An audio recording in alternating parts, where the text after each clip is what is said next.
I just thought I'd show you a little bit about making texture. So textures just contrast nicely with the smoothness of the clay. So let's say I've got this clay tile here, but you can apply a texture to any of the surfaces on your pot, for example.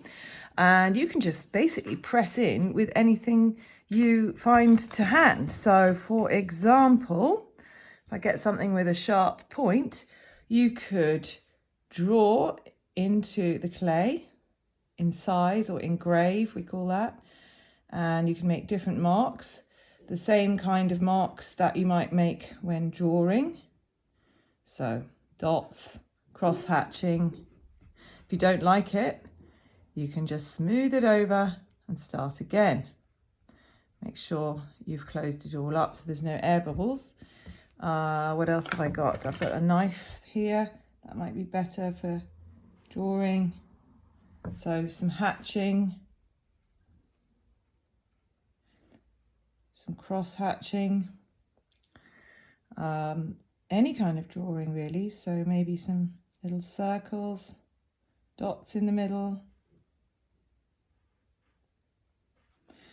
You can try, I found some things to press into the clay. This is a crosshead screwdriver, which I rather like. In fact, I really like that one. Obviously, different screwdrivers produce different sized marks. Don't know what this is, but it's an interesting tool I found. So, kind of crescent shapes. And have fun sort of repeating them. And what have I got here? A rolling pin, textured, so I might want to go like that. I have a key. Could press that in for texture. Still on a key ring, this one, so oops, difficult to control.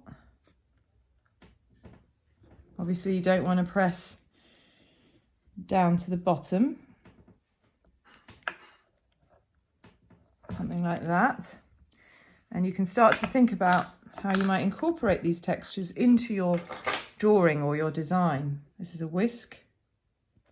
Oh, that's a nice one.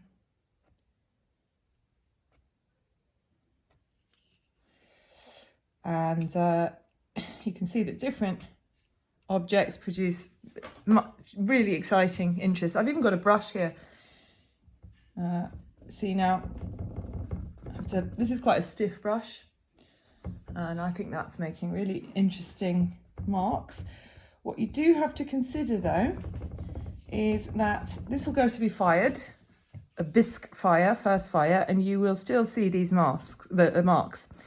But when you put glaze on it, that's paint for clay, when you put the glaze on, you might find that the glaze is quite thick. You might find that some of these marks get a bit obscured because maybe they're very subtle marks, they're not deep enough.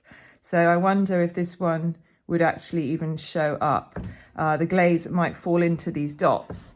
It probably would show a little bit, but just not as strongly. So you might have to create your marks stronger if you know you're going to put glaze on top of them. This is some kind of meat hammer.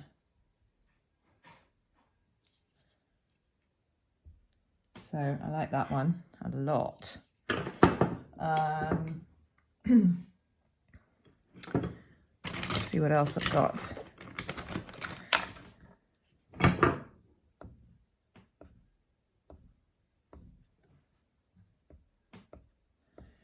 So there you have it, how to create textures in clay.